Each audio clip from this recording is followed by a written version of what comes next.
Buyurun. Tüm kapılarımız duvar lambileriyle birleşti.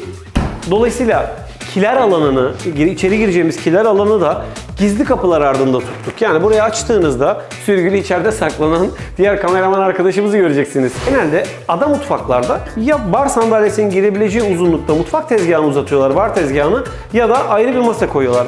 Fakat ben ada mutfakta duvar lamberlerinin devamı niteliğinde ahşapları kullanarak adaya entegre masaları çok seviyorum. Bir de genel itibariyle soğuk mekanlar, yapısı itibariyle soğuk malzemeler olduğu için mutfak kapaklarının yeşiliyle içinden gelen özel ürettiğimiz saksıyla yeşil bir alan, onu kontrolleyen bir tavanla orayı birleştirmiş olduk.